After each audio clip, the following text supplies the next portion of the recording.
दोस्तों नमस्कार।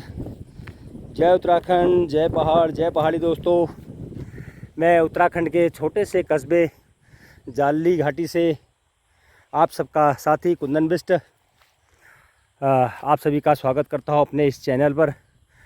साथियों, आज मैं खेतों में पहुंचा हूं, थोड़े खेतों की सफाई के लिए पहुंचा था और मैं इस बीच सोचा कि अपने साथियों को थोड़ा सा अपने यहाँ की इस मिट्टी के बारे में अवगत कराऊं, क्योंकि हमारे यहाँ पर जो है लाल मिट्टी है। दोस्तों आप सभी लोग देख रहे होंगे, यह लाल मिट्टी है। यह लोगों ने खुदाई कर रखी है। इस मिट्टी से हालांकि लोग घरों की पुताई, लिपाई और घर के आंगन की लिपाई करते हैं। काफ़ी गुणकारी यह मिट्टी मानी जाती है, चाहे वो खेती के लिए कहें, खेती किसानी के लिए कहें। वर्षा आधारित यह क्षेत्र है। अगर जिस वर्ष माँ प्रकृति अच्छी तरह से बरसती है तो इस खेत में, इस जगहों में, इन खेतों में अच्छी फसल की पैदावार होती है।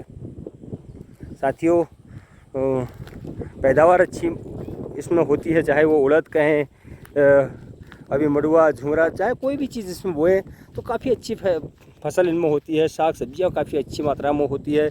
कभी पुराने ज़माने में बताया जाता है कि यहाँ इन जगहों पर धान की पैदावार भी होती थी। चाहे हमारे दादा दादी लोग हमें बताया करते थे कि यहाँ धानों की पैदावार भी होती थी। उस समय में यहाँ पर मडुआ बहुत कम मात्रा में हुआ करता था। साथियों देखिए, लोगों ने खुदाई कर के आज काफ़ी नीचे यह ज़मीन बैठ चुकी है। क्योंकि पहले जब हम छोटे थे तो हम भी देखा करते थे कि काफ़ी दूर दूर से यहाँ लोग आया करते थे। यहाँ से मिट्टी गाड़ियों में भर भर के ले जाया करते थे, अपने घरों के आंगन की पुताई के लिए, लिपाई के लिए, अपने घर के दीवारों की पुताई के लिए ले जाया करते थे। और काफ़ी झुंड के झुंड यहाँ पर आया करते थे।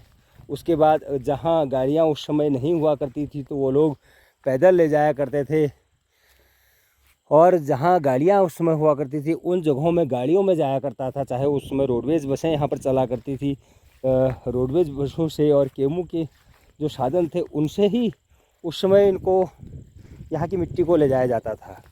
वह इसका प्रयोग अपने घरों में करते थे,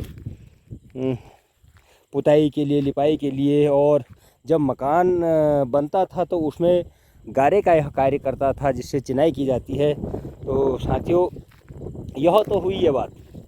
अब मैं आपको इसके बारे में बताऊं। साथियों, जो हमने सुना है, देखा तो हमने भी नहीं था। हमारे जो दादा परदादा लोग हुआ करते थे उन लोगों ने हमको बताया था कि कभी इस जाली के अंदर, इस जाली में यहाँ पर हमारे ही यहाँ पर बाज़ार के समीप मैं आपको बताऊं कि कुम्हार यहाँ रहा करते थे, कुम्हार बसा करते थे। तो वह इस मिट्टी का भरपूर प्रयोग किया करते थे। कुम्हार मिट्टी के बर्तन इनसे बनाया करते थे। उस समय जो मिट्टी के बर्तन बनते थे वो यहाँ ही पर कुम्हार लोग यहाँ रहा करते थे। तो वो इस मिट्टी का प्रयोग बर्तन बनाने के लिए भी किया करते थे।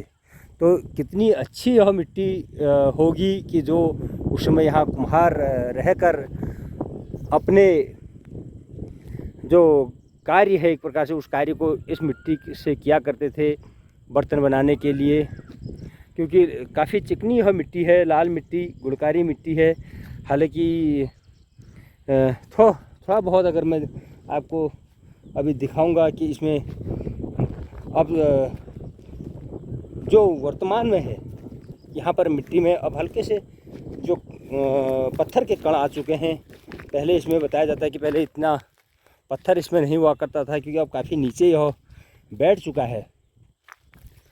तो साथियों, मकसद मेरा केवल इतना ही है कि इस मिट्टी का प्रयोग हम किन किन चीज़ों में कर सकते हैं। क्योंकि जब कभी कुम्हारों ने भी इसका प्रयोग किया था, और फिर उसके बाद हम लोग अपने आंगन के लिए, घर के लिए करते हैं। और उसके बाद खेती किसानी के लिए काफ़ी किफ़ायती मिट्टी होती है। देखिए दोस्तों, यह लाल मिट्टी डली के रूप में आज भी काफ़ी दूर तक यह मिट्टी जाती है। इस एरिया में अगर मैं कहूँ आपको तो कम से कम 15 से 20 किलोमीटर तक की दूरी तक यह मिट्टी आज भी लोग ले जाते हैं। क्योंकि यहाँ की जो मिट्टी है, यह लाल मिट्टी, वह घर की पुताई के लिए, लिपाई के लिए, घर के आंगन की लिपाई के लिए सर्वोत्तम मानी गई है। आज भी लोग गाड़ियों में भर कर ले जाते हैं, हालांकि वह मात्राएं कम हो चुकी है, क्योंकि हम लोगों ने अपने जो भवन हैं वह ईंट के, रेत के, सीमेंट के बनाने शुरू कर दिए हैं, तो इसलिए आज इसका उपयोग कम हो चुका है दोस्तों। तो यह थी थोड़ी बहुत जो जानकारी। ये देखिए दोस्तों, लोगों ने बैलों से इसमें हलवाया, हालांकि ट्रैक्टर यहाँ आ चुके हैं, ट्रैक्टरों से भी जुताई हो रही है, और जिनके पास बैल हैं और बैलों से भी जुताई कर रहे हैं। काफ़ी अच्छी यह मिट्टी होती है, खेती किसानी के लिए काफ़ी लाभकारी यह मिट्टी है साथियों। यह एक छोटी सी जानकारी थी, और यह हमारा जाली बाज़ार का पीछे का हिस्सा है, क्योंकि मैं बाज़ार के पीछे हिस्से में हूँ। खेतों में आया था तो मैंने सोचा कि अपने साथियों को थोड़ी इस मिट्टी के बारे में रूबरू कराऊं। तो साथियों, इसी के साथ मैं आप सभी से विदा लेना चाहूँगा। जय हिंद, जय भारत, जय उत्तराखंड, जय पहाड़, जय पहाड़ी दोस्तों, नमस्कार।